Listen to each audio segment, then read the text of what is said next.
ನಮಸ್ಕಾರ. ಇಂದಿನ ಈ ವಿಶೇಷ ಎಕ್ಸ್ಪ್ಲೇನರ್ಗೆ ನಿಮಗೆಲ್ಲರಿಗೂ ಸ್ವಾಗತ. ಇವತ್ತು ನಾವು ಬಿಸ್ನೆಸ್ ಪ್ರಪಂಚದ ಒಂದು ಅತ್ಯಂತ ರೋಚಕ ಮತ್ತು ಅಷ್ಟೇ ನಿರ್ಣಾಯಕ ಘಟ್ಟದ ಬಗ್ಗೆ ಮಾತನಾಡಲಿದ್ದೇವೆ. ಅದೇ ಪಿವೋಟ್, ಅಂದ್ರೆ ದಿಢೀರ್ ಬದಲಾವಣೆ. ಒಂದು ದೊಡ್ಡ ವೈಫಲ್ಯ, ಮಾರುಕಟ್ಟೆಯ ಕುಸಿತ ಅಥವಾ ಇದ್ದಕ್ಕಿದ್ದಂತೆ ಸ್ಟ್ರಾಟಜಿ ಬದಲಾಯಿಸಬೇಕಾದ ಪರಿಸ್ಥಿತಿ ಬಂದಾಗ ಸಂಸ್ಥೆಗಳು ಹೇಗೆ ಯಶಸ್ವಿಯಾಗಿ ಕಮ್ಬ್ಯಾಕ್ ಮಾಡಬಹುದು? ಈ ಸುಸ್ಥಿರ ಬೆಳವಣಿಗೆ ಗುಟ್ಟನ್ನೇ ಇವತ್ತು ನಾವು ದ ಪಿವೋಟ್ ಪ್ಲೇಬುಕ್ ಮೂಲಕ ಡಿಕೋಡ್ ಮಾಡಲಿದ್ದೇವೆ. ಹಾಗಾದ್ರೆ ಈ ಪ್ರಮುಖ ಬಿಸ್ನೆಸ್ ಪಿವೋಟ್ ಅಥವಾ ದೊಡ್ಡ ತಿರುವಿನ ನಂತರ ನಿಜಕ್ಕೂ ಏನಾಗುತ್ತೆ? ಯೋಚಿಸಿ. ಇದು ಪ್ರತಿಯೊಬ್ಬ ಲೀಡ್ರು ಕೂಡ ತಮ್ಮನ್ನು ತಾವು ಕೇಳ್ಕೊಳ್ಳಲೇಬೇಕಾದ ಪ್ರಶ್ನೆ. ಮಾರುಕಟ್ಟೆ ಬದಲಾದಾಗ ಅಥವಾ ಹಳೆ ಸ್ಟ್ರಾಟಜಿಗಳು ಫ್ಲಾಪ್ ಆದಾಗ ಆ ಆಘಾತವನ್ನು ಒಂದು ಸಂಸ್ಥೆ ಹೇಗೆ ನಿಭಾಯಿಸುತ್ತದೆ ಅನ್ನೋದರ ಮೇಲೆ ಅದರ ಭವಿಷ್ಯ ನಿಂತಿರತ್ತೆ. ಇದು ಕೇವಲ ಸರ್ವೈವಲ್ ಅಥವಾ ಬದುಕುಳಿಯೋ ಪ್ರಶ್ನೆ ಅಲ್ಲ, ಬದಲಾಗಿ ಹೊಸ ಅವಕಾಶಗಳನ್ನ ಹೇಗೆ ಬೇಟೆಯಾಡಬಹುದು ಅನ್ನೋದರ ಅಸಲಿ ಪರೀಕ್ಷೆ. ಓಕೆ, ತಡ ಮಾಡೋದು ಬೇಡ, ನೇರವಾಗಿ ವಿಷಯಕ್ಕೆ ಬರೋಣ. ಈ ಇಡೀ ಪ್ರಕ್ರಿಯೆಯನ್ನು ನಾವು 4 ಸರಳ ಹಂತಗಳಾಗಿ ವಿಂಗಡಿಸಿದ್ದೇವೆ. ಮೊದಲಿಗೆ ಪ್ರಸ್ತುತ ಪರಿಸ್ಥಿತಿಯ ಮೌಲ್ಯಮಾಪನ, ಎರಡನೆಯದಾಗಿ ಹೊಸ ತಂತ್ರದ ಆಯ್ಕೆ, ಮೂರನೇದು ಆ ತಂತ್ರದ ಅನುಷ್ಠಾನದ ಮಾರ್ಗಸೂಚಿ, ಮತ್ತು ಕೊನೆಯದಾಗಿ ನಾವು ಬೀರಿದ ಪ್ರಭಾವ ಮತ್ತು ದೀರ್ಘಕಾಲೀನ ದೃಷ್ಟಿಕೋನದ ಅಳತೆ. ಮೊದಲನೇ ವಿಭಾಗಕ್ಕೆ ಬರೋಣ. ಪ್ರಸ್ತುತ ಪರಿಸ್ಥಿತಿಯ ಮೌಲ್ಯಮಾಪನ ಅಂದರೆ ಪಿವೋಟ್ನ ನೈಜತೆಯನ್ನು ಫೇಸ್ ಮಾಡೋದು. ಎಲ್ಲಕ್ಕಿಂತ ಮೊದಲು ನಾವು ಮಾಡಬೇಕಾದ್ದು ಒಂದು ಆನೆಸ್ಟ್ ರಿಯಾಲಿಟಿ ಚೆಕ್. ಇದನ್ನೇ ನಾವು ಕರೆಂಟ್ ಸಿಚುವೇಶನ್ ಆಡಿಟ್ ಅಂತ ಕರೆಯೋದು. ಮಾರುಕಟ್ಟೆ, ನಮ್ಮ ಪ್ರಾಡಕ್ಟ್, ನಮ್ಮ ಟೀಮ್, ಫಿನಾನ್ಸ್ ಮತ್ತು ಮುಖ್ಯವಾಗಿ ನಮ್ಮ ಕಸ್ಟಮರ್ಸ್, ಇವರ ಮಟ್ಟದಲ್ಲಿ ಎಲ್ಲೆಲ್ಲಿ ಗ್ಯಾಪ್ಗಳಿವೆ, ಏನೆಲ್ಲ ಸಮಸ್ಯೆಗಳಿವೆ ಅನ್ನೋದನ್ನ ಮುಚ್ಚುಮರೆಯಿಲ್ಲದೆ ಒಪ್ಕೊಳ್ಬೇಕು. ತಪ್ಪುಗಳನ್ನು ಮುಚ್ಚಿಡುವುದಕ್ಕಿಂತ ಅವುಗಳನ್ನ ಪಟ್ಟಿ ಮಾಡುವುದೇ ಮುಂದಿನ ಭದ್ರ ಬುನಾದಿಗೆ ಮೊದಲ ಮೆಟ್ಟಿಲು. ಈಗ ಸಮಸ್ಯೆಗಳು ಎಲ್ಲೆಲ್ಲಿವೆ ಅಂತ ಗೊತ್ತಾದ್ಮೇಲೆ ನಮ್ಮ ಫೋಕಸ್ ಎಲ್ಲಿರಬೇಕು? ಇಲ್ಲಿ 6 ಪ್ರಮುಖ ಕಾರ್ಯತಂತ್ರದ ಕ್ಷೇತ್ರಗಳಿವೆ ನೋಡಿ. ಮಾರುಕಟ್ಟೆಯಲ್ಲಿ ನಮ್ಮ ಸ್ಥಾನವನ್ನು ಮರುಸ್ಥಾಪಿಸುವುದು, ಪ್ರಾಡಕ್ಟನ್ನು ಇಂಪ್ರೂವ್ ಮಾಡುವುದು, ಆಪರೇಷನಲ್ ಎಫಿಷಿಯನ್ಸಿ, ಹೊಸ ಟೆಕ್ನಾಲಜಿ, ನಮ್ಮ ಟೀಮ್ನ ಲೀಡರ್ಶಿಪ್ ಮತ್ತು ಅಫ್ಕೋರ್ಸ್ ಹಣಕಾಸಿನ ಶಿಸ್ತು. ಈ 6 ಕ್ಷೇತ್ರಗಳನ್ನು ಹೈ, ಮೀಡಿಯಂ ಮತ್ತು ಲೋ ಅಂತ ವಿಂಗಡಿಸ್ಕೊಡ್ಬೇಕು. ಇದರಿಂದ ನಮ್ಮ ಇಡೀ ತಂಡದ ಶ್ರಮ ಸರಿಯಾದ ದಿಕ್ಕಿನಲ್ಲಿ ಸರಿಯಾದ ಸಮಯಕ್ಕೆ ಬಳಕೆಯಾಗತ್ತೆ. ಇದೀಗ ಎರಡನೇ ವಿಭಾಗ, ಹೊಸ ತಂತ್ರದ ಆಯ್ಕೆ. ಇದು ನಿಜಕ್ಕೂ ಒಂದು ಕ್ರಾಸ್ ರೋಡ್ ಅಥವಾ ನಿರ್ಣಾಯಕ ಹಂತ ಇದ್ದಾಗೆ.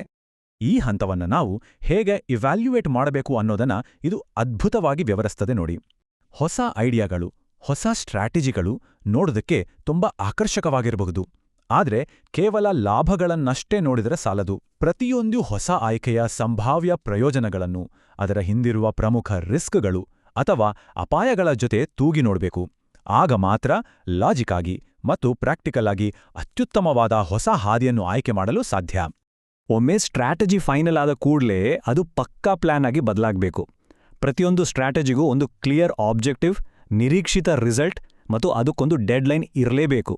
ಅದು ಶಾರ್ಟ್ ಟರ್ಮ್ ಇರ್ಬೋದು ಅಥವಾ ಲಾಂಗ್ ಟರ್ಮ್ ಇರ್ಬೋದು. ಎಲ್ಲಕ್ಕಿಂತ ಮುಖ್ಯವಾಗಿ ಆ ಕೆಲಸವನ್ನ ಯಾರು ಲೀಡ್ ಮಾಡ್ತಾರೆ, ಆ ಓನರ್ ಯಾರು ಅನ್ನೋದು ಡಿಸೈಡ್ ಆಗಬೇಕು.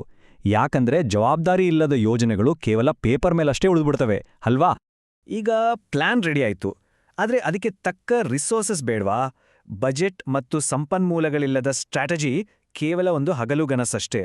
ನಮ್ಮ ಹಣಕಾಸು, ಮಾನವ ಸಂಪನ್ಮೂಲ, ಟೆಕ್ನಾಲಜಿ ಮತ್ತು ಪಾರ್ಟ್ನರ್ಶಿಪ್ಸ್ಗಳಿಗೆ ಸರಿಯಾದ ರೀತಿಯಲ್ಲಿ ಫಂಡ್ಸ್ ಮತ್ತು ಟೈಮ್ ಅಲೋಕೇಟ್ ಮಾಡದ ಹೊರತು ಎಷ್ಟೇ ಅದ್ಭುತವಾದ ಸ್ಟ್ರಾಟಜಿ ಇದ್ರೂ ಅದು ಫ್ಲಾಪ್ ಆಗೋದು ಗ್ಯಾರಂಟಿ. ಬನ್ನಿ ಈಗ 3ನೇ ವಿಭಾಗಕ್ಕೆ ಹೋಗೋಣ. ಅನುಷ್ಠಾನದ ಮಾರ್ಗಸೂಚಿ ಅಂದ್ರೆ ಆನ್ ಗ್ರೌಂಡ್ ಎಕ್ಸಿಕ್ಯೂಷನ್. ಎಕ್ಸಿಕ್ಯೂಷನ್ ಅನ್ನೋದು ನಿಜಕ್ಕೂ ಸವಾಲಿನ ಕೆಲಸ. ಇಡೀ ಪ್ಲಾನ್ ಅನ್ನ ಒಂದೇ ಬಾರಿಗೆ ತಲೆ ಮೇಲೆ ಹಾಕ್ಕೊಂಡ್ರೆ ಇಡೀ ಸಂಸ್ಥೆ ಹೈರಾಣಾಗ್ಬಿಡುತ್ತೆ. ಅದಕ್ಕೆ ಈ ರೋಡ್ ಮ್ಯಾಪ್ ಅನ್ನ ಸ್ಪಷ್ಟವಾದ ಟೈಮ್ ಬೌಂಡ್ ಹಂತಗಳಾಗಿ ಡಿವೈಡ್ ಮಾಡಬೇಕು. ಫೇಸ್ 1, ಫೇಸ್ 2, ಫೇಸ್ 3 ಹೀಗೆ ಹಂತ ಹಂತವಾಗಿ ವಿಂಗಡಿಸಿ ಪ್ರತಿಯೊಂದಕ್ಕೂ ಜವಾಬ್ದಾರಿಯುತ ತಂಡಗಳು ಮತ್ತು KPIಗಳನ್ನು ಸೆಟ್ ಮಾಡಿದ್ರೆ ಕೆಲಸ ಸ್ಮೂತ್ರಾಗಿ ಸಾಗುತ್ತೆ. ನಾವು ಎಲ್ಲರಿಗೂ ಗೊತ್ತಿರೋ ಹಾಗೆ ಸಮುದ್ರದಲ್ಲಿ ಸಾಗುವ ಪ್ರತಿಯೊಂದು ಹಡಗು ಒಂದಲ್ಲ ಒಂದು ಬಿರುಗಾಳಿಯನ್ನ ಎದುರಿಸಲೇಬೇಕು. ಎಕ್ಸಿಕ್ಯೂಷನ್ ಟೈಮಲ್ಲೂ ಅಷ್ಟೇ. ಫೈನಾನ್ಷಿಯಲ್ ಪ್ರಾಬ್ಲಮ್ಸ್, ಟ್ಯಾಲೆಂಟ್ ಕೊರತೆ, ಮಾರ್ಕೆಟ್ನಿಂದ ರೆಸಿಸ್ಟೆನ್ಸ್ ಅಥವಾ ಆಪರೇಷನ್ ಡಿಲೇಗಳಂತಹ ಅಡೆತಡೆಗಳು ಖಂಡಿತ ಬರ್ತವೆ. ಈ ಅಡೆತಡೆಗಳನ್ನು ಮುಂಚಿತವಾಗಿಯೇ ಊಹಿಸಿ ಅವುಗಳಿಗೆ ಒಂದು ಬ್ಯಾಕಪ್ ಪ್ಲಾನ್ ರೆಡಿ ಇಟ್ಕೊಳ್ಳೋದು ಅತ್ಯಂತ ಜಾಣತನ. ಈ ಅಡೆತಡೆಗಳನ್ನು, ಅದರಲ್ಲೂ ವಿಶೇಷವಾಗಿ ಒಳಗಿನಿಂದ ಬರುವ ರೆಸಿಸ್ಟೆನ್ಸ್ ಅನ್ನು ನಿಭಾಯಿಸುವ ಬ್ರಹ್ಮಾಸ್ತ್ರವೇ ಈ ಚೇಂಜ್ ಮ್ಯಾನೇಜ್ಮೆಂಟ್ ಪ್ಲಾನ್. ಹೊಸ ಪ್ರಕ್ರಿಯೆಗಳು, ಹೊಸ ಟೆಕ್ನಾಲಜಿ ಅಥವಾ ಹೊಸ ರೋಲ್ಗಳು ಬಂದಾಗ ಟೀಮ್ನಿಂದ ಸ್ವಲ್ಪ ಪ್ರತಿರೋಧ ಬರೋದು ಸಹಜ. ಆ ಟೈಮ್ನಲ್ಲಿ ಇಡೀ ತಂಡಕ್ಕೆ ಸಪೋರ್ಟ್ ಮಾಡಿ ಈ ಬದಲಾವಣೆಗೆ ಅವರನ್ನು ಒಗ್ಗಿಕೊಳ್ಳುವಂತೆ ಮಾಡುವುದು ಈ ಪ್ಲಾನ್ನ ಮುಖ್ಯ ಉದ್ದೇಶ. ಇದೀಗ ಈ ಕಮ್ಯುನಿಕೇಷನ್ ಪ್ಲಾನ್ ನೋಡಿ, ಇದು ಹೇಗೆ ಎಲ್ಲರನ್ನೂ ಒಟ್ಟಿಗೆ ಕನೆಕ್ಟ್ ಮಾಡುತ್ತೆ ಅಂತ. ನಾಯಕರು, ಉದ್ಯೋಗಿಗಳು, ಇನ್ವೆಸ್ಟರ್ಸ್ ಅಥವಾ ಕಸ್ಟಮರ್ಸ್ ಈ ಪ್ರತಿಯೊಬ್ಬರಿಗೂ ಯಾವ ಮೆಸೇಜನ್ನ ಯಾವ ಚಾನೆಲ್ ಮೂಲಕ ಮತ್ತು ಎಷ್ಟು ಬಾರಿ ತಲುಪಿಸಬೇಕು ಅನ್ನೋದನ್ನ ಇದು ಮ್ಯಾಪ್ ಮಾಡುತ್ತೆ. ನಿರಂತರವಾದ ಮತ್ತು ಟಾರ್ಗೆಟೆಡ್ ಕಮ್ಯುನಿಕೇಷನ್ ಇದ್ರೆ ಮಾತ್ರ ಎಲ್ಲರೂ ಒಂದೇ ದೋಣಿಯಲ್ಲಿ ಪ್ರಯಾಣಿಸಲು ಸಾಧ್ಯ. ಈಗ ಕೊನೆಯ ವಿಭಾಗ, ಪ್ರಭಾವ ಮತ್ತು ದೃಷ್ಟಿಕೋನದ ಅಳತೆ. ನಮ್ಮ ಲಾಂಗ್ ಟರ್ಮ್ ಯಶಸ್ಸನ್ನು ಟ್ರ್ಯಾಕ್ ಮಾಡೋದು ಹೇಗೆ? ನಾವು ಮಾಡಿರೋ ಪ್ಲಾನ್ ನಿಜಕ್ಕೂ ವರ್ಕ್ ಆಗ್ತಿದ್ಯಾ ಅಂತ ಅಳಿಯಲು ನಮಗೆ ಸಾಲಿಡ್ ಮೆಟ್ರಿಕ್ಸ್ಗಳು ಬೇಕು. ರೆವೆನ್ಯೂ ಗ್ರೋತ್, ಮಾರುಕಟ್ಟೆಯಲ್ಲಿನ ನಮ್ಮ ಪಾಲು, ಕಸ್ಟಮರ್ ರಿಟೆನ್ಷನ್, ಹೊಸ ಪ್ರಾಡಕ್ಟ್ ಅಡಾಪ್ಷನ್ ಮತ್ತು ಖರ್ಚು ಕಡಿಮೆ ಆಗ್ತಿದ್ಯಾ? ಈ ಡೇಟಾಗಳೇ ನಮ್ಮ ರಿಯಲ್ ಪ್ರೋಗ್ರೆಸ್ ಅನ್ನು ಕನ್ನಡಿಯಂತೆ ತೋರಿಸುತ್ತವೆ. ಇಲ್ಲಿ ನೋಡಿ, 30 ದಿನಗಳ ರಿವ್ಯೂ, ಇದು ಅತ್ಯಂತ ಕ್ರಿಟಿಕಲ್ ಟೈಮ್. ಹೊಸ ಸ್ಟ್ರಾಟಜಿ ಲಾಂಚ್ ಆದ ಮೊದಲ 30 ದಿನಗಳ ನಂತರ ಲೀಡರ್ಸ್ ಕಡ್ಡಾಯವಾಗಿ ಕೇಳ್ಕೊಳ್ಬೇಕಾದ ಒಂದೇ ಒಂದು ಪ್ರಶ್ನೆ ಅಂದ್ರೆ ಯಾವುದು ವರ್ಕ್ ಆಗ್ತಿದೆ ಮತ್ತು ಯಾವುದು ವರ್ಕ್ ಆಗ್ತಿಲ್ಲ. ಈ ಹಂತದಲ್ಲಿ ಮುಲಾಜ ಇಲ್ಲದೆ ಮಾಡುವ ಪ್ರಾಮಾಣಿಕ ರಿವ್ಯೂ ಮುಂದಾಗಬಹುದಾದ ದೊಡ್ಡ ಅನಾಹುತಗಳನ್ನು ತಪ್ಪಿಸುತ್ತದೆ. ನಂತರ ಬರೋದು 90 ದಿನಗಳ ರಿವ್ಯೂ. ಇದೊಂದು ಮೇಜರ್ ಚೆಕ್ ಪಾಯಿಂಟ್. ನಾವು ಸೆಟ್ ಮಾಡಿಕೊಂಡಿದ್ದ KPIಗಳ ಪ್ರಕಾರವೇ ನಾವು ಸಾಕ್ತಿದ್ದೀವಾ ಅಥವಾ ಎಲ್ಲಾದರೂ ಟ್ರ್ಯಾಕ್ ತಪ್ಪಿದ್ದೀವಾ ಅನ್ನೋದನ್ನ ಕನ್ಫರ್ಮ್ ಮಾಡಿಕೊಳ್ಳಲು ಈ 3 ತಿಂಗಳ ಮೌಲ್ಯಮಾಪನ ಲೀಡರ್ಸ್ಗೆ ಬಹಳ ಮುಖ್ಯವಾಗ್ತದೆ. 6 ತಿಂಗಳ ರಿವ್ಯೂ. 6 ತಿಂಗಳ ಹೊತ್ತಿಗೆ ನಮ್ಮ ಹೊಸ ಸ್ಟ್ರಾಟಜಿ ಒಂದು ಸ್ಟೆಬಿಲಿಟಿಗೆ ಬಂದಿರಬೇಕು.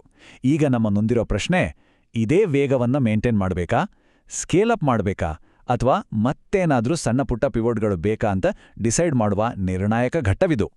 ಈಗ ಇಲ್ಲಿನ ಅತ್ಯಂತ ಇಂಟ್ರೆಸ್ಟಿಂಗ್ ವಿಷಯ ಏನಪ್ಪಾ ಅಂದ್ರೆ, ನಾವು ತೆಗೆದುಕೊಳ್ಳುವ ಪ್ರತಿಯೊಂದು ಹೊಸ ಹೆಜ್ಜೆಯೋ ನಮ್ಮ ಸಂಸ್ಥೆಯ ಮೂಲ ಮಿಷನ್ ಮತ್ತು ಕೋರ್ ವ್ಯಾಲ್ಯೂಸ್ ಜೊತೆಗೆ ಸಿಂಕ್ ಆಗಿರಬೇಕು.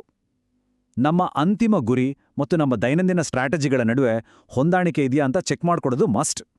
ನಮ್ಮ ಯಾವುದೇ ಹೊಸ ತಂತ್ರ ಸಂಸ್ಥೆಯ ಆತ್ಮಕ್ಕೆ ವಿರುದ್ಧವಾಗಿರಬಾರ್ದು ಅಲ್ವಾ? ಸೊ ಇಷ್ಟೆಲ್ಲ ಚರ್ಚೆ ಮಾಡಿದ್ಮೇಲೆ ನಾವೀಗ ತಕ್ಷಣ ಮಾಡಬೇಕಾದ್ದೇನು? ಅದೇ ಆಕ್ಷನ್ ಸ್ಟೆಪ್ಸ್. ನಮ್ಮ ಮುಂದಿರುವ ಅತ್ಯಂತ ಭರವಸೆಯ ತಂತ್ರಗಳು ಯಾವುವು? ಇಮಿಡಿಯೇಟಾಗಿ ನಾವು ತಗೋಬೇಕಾದ ಆಕ್ಷನ್ ಏನು? ಯಾರ ಜೊತೆ ನಾವು ಪಾರ್ಟ್ನರ್ ಆಗ್ಬೇಕು? ಮತ್ತು ನಮ್ಮ ಯಶಸ್ಸಿನ ಮೊದಲ ಇಂಡಿಕೇಟರ್ ಏನು? ಇದನ್ನೆಲ್ಲ ಸ್ಪಷ್ಟವಾಗಿ ಡಿಫೈನ್ ಮಾಡ್ಕೊಳ್ಬೇಕು. ಕೊನೆಯದಾಗಿ ಒಂದು ಪವರ್ಫುಲ್ ಪ್ರಶ್ನೆಯೊಂದಿಗೆ ಈ ಎಕ್ಸ್ಪ್ಲೇನರ್ನ ಮುಗಿಸೋಣ. ಕೇವಲ ಬದುಕುಳಿಯೋದಷ್ಟೇ ಅಲ್ಲ, ಮುಂಬರುವ ದಿನಗಳಲ್ಲಿ ಸುಸ್ಥಿರ ಬೆಳವಣಿಗೆ ಮತ್ತು ಸ್ಟ್ರಾಂಗ್ ಕಮ್ಬ್ಯಾಕ್ ಮಾಡಲು ನಿಮ್ಮ ಸಂಸ್ಥೆಯನ್ನು ಯಾವ ಹೊಸ ತಂತ್ರಗಳು ಅತ್ಯುತ್ತಮ ಸ್ಥಾನದಲ್ಲಿ ನಿಲ್ಲಿಸುತ್ತವೆ? ಯೋಚಿಸಿ ನೋಡಿ. ಈ ಪ್ರಶ್ನೆಯೇ ನಿಮ್ಮ ಮುಂದಿನ ಯಶಸ್ಸಿನ ಪ್ರಯಾಣಕ್ಕೆ ದಿಕ್ಸೂಚಿಯಾಗಲಿ. ನಮ್ಮ ಇಂದಿನ ಈ ಎಕ್ಸ್ಪ್ಲೇನರ್ ನಿಮಗೆ ಇಷ್ಟವಾಗಿದೆ ಅಂತ ಭಾವಿಸ್ತೇನೆ. ಮತ್ತೊಮ್ಮೆ ಸಿಗೋಣ. ನಮಸ್ಕಾರ.